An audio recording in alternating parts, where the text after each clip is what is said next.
Assalamualaikum warahmatullahi wabarakatuh. Di sini saya akan menjelaskan tentang kriptografi klasik beginner cipher.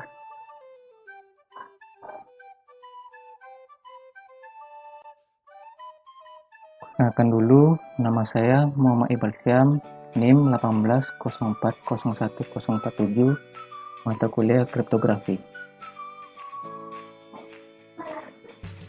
Di presentasi ini, apa sih yang dibahas? Nah, yang pertama yang saya bahas yaitu pengertian kriptografi klasik. Yang kedua, pembahasan materi beginner cipher. Yang ketiga, cara kerja beginner cipher. Dan yang keempat, hasil beginner cipher di Visual Studio. Lanjut ke pembahasan kriptografi klasik. Kriptografi klasik adalah teknik pengamanan data yang dilakukan pada zaman jauh sebelum ditemukannya komputer. Pemrosesan enkripsi dan dekripsi masih menggunakan cara sederhana dan pengolahannya bersifat stream cipher. Kriptografi memiliki 4 komponen utama, yaitu yang pertama yaitu plain text, yaitu pesan yang dapat dibaca. Yang kedua yaitu ciphertext, yaitu pesan sandi atau pesan acak yang tidak bisa dibaca. Yang keempat itu kunci atau key, yaitu kunci untuk melakukan teknik kriptografi. Yang keempat ada algoritma, yaitu metode untuk melakukan enkripsi dan dekripsi. Selanjutnya, beginner cipher adalah salah satu algoritma kriptografi klasik yang menggunakan metode substitusi abjad majemuk. Substitusi abjad majemuk mengenkripsi setiap huruf yang ada menggunakan kunci yang berbeda. Tidak seperti Caesar cipher yang menerapkan metode substitusi abjad tunggal yang semua huruf di suatu pesan dienkripsi menggunakan kunci sama. Sebelum itu, kriptografi klasik memiliki 3, yaitu beginner cipher, Playfair cipher, dan Caesar dan sandi Caesar. Selanjutnya itu beginner cipher.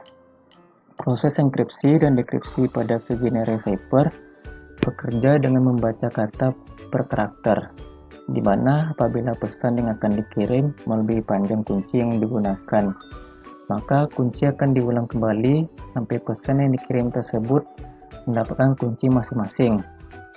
Beginner cipher juga dapat menggunakan sebuah tabel untuk mengenkripsi sebuah plain text, yang mana tabel tersebut terdiri dari 26 baris dan kolom alfabet, dan tiap barisnya akan digeser satu huruf ke kiri.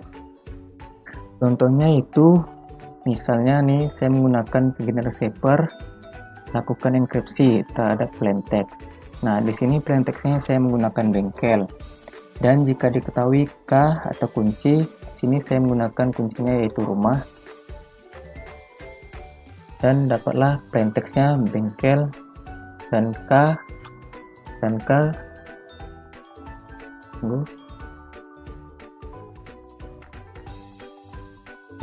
kunci.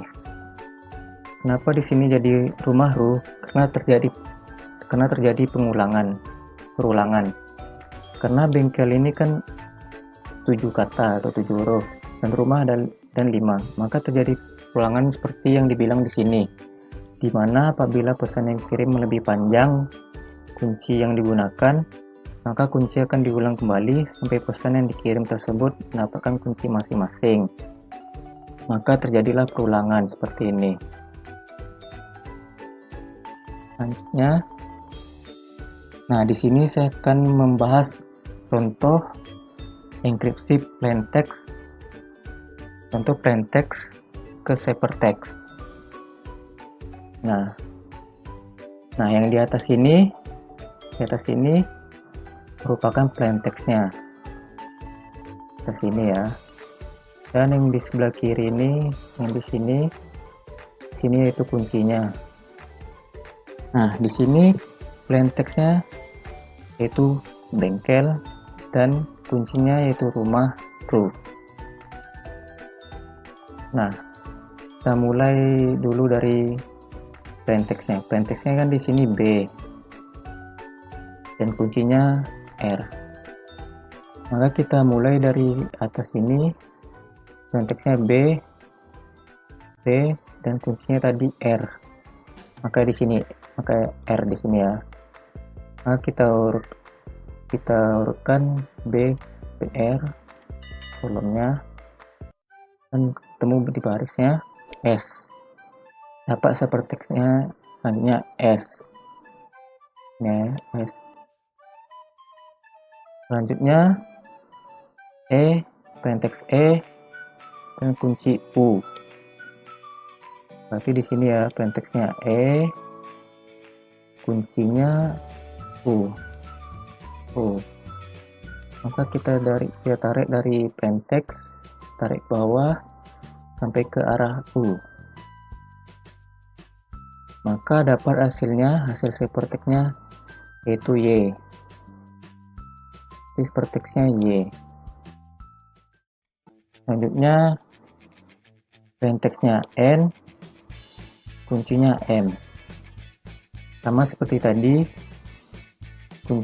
di sini plaintext-nya N dan kuncinya M. Kita tarik dari plaintext ke bawah sampai ke arah sejajar dengan kunci M. Dapat di sini Z.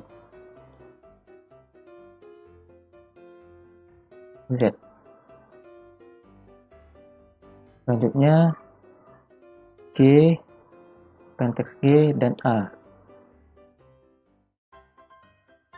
Ini plaintext-nya G dan kuncinya A. Maka yang dapat itu G.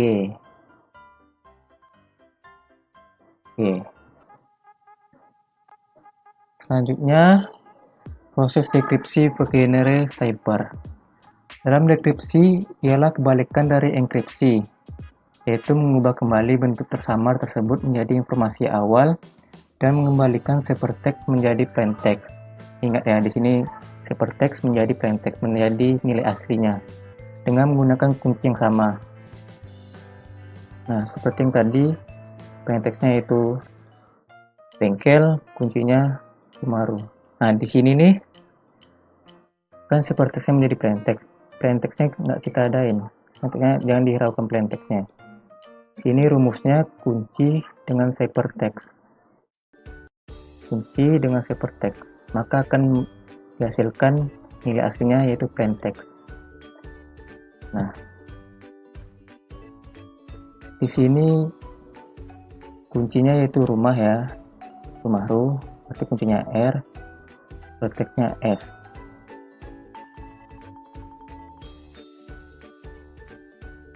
Nah, kuncinya R ya, dan hypertext-nya F.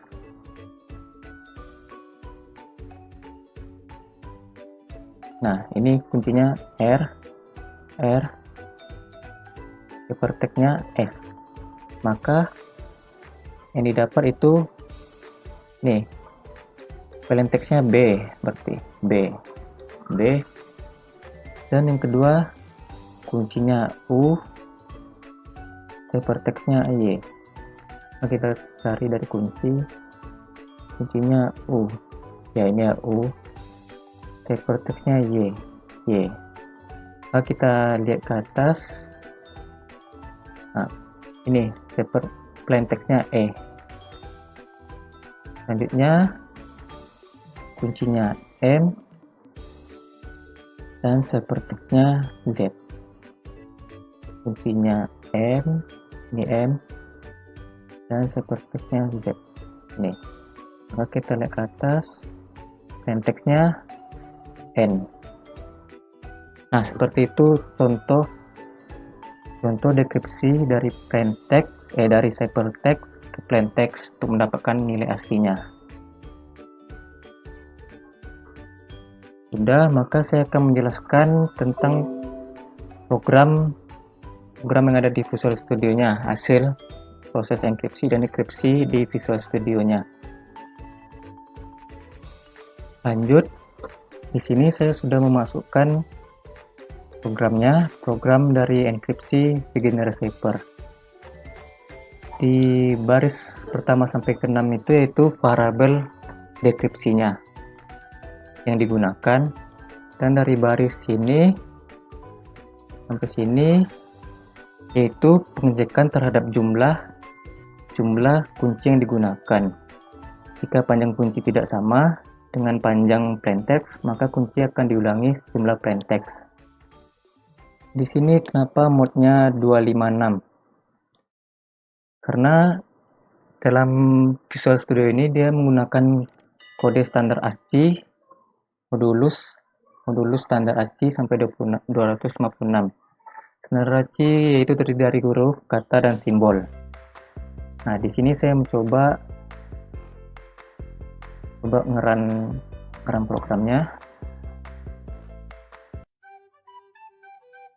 Nah, saya coba plain text-nya nama saya sendiri, Iqbal, kuncinya rumah. Lalu saya enkripsi, dapat hypertext-nya yaitu ini simbolnya ya. Nah, dapat hasil enkripsinya yaitu seperti ini. Kenapa dia seperti ini? Karena ini sudah standar ASCII-nya. Selanjutnya saya coba copy dulu, saya coba dekripsikan dari hypertext ke plaintext.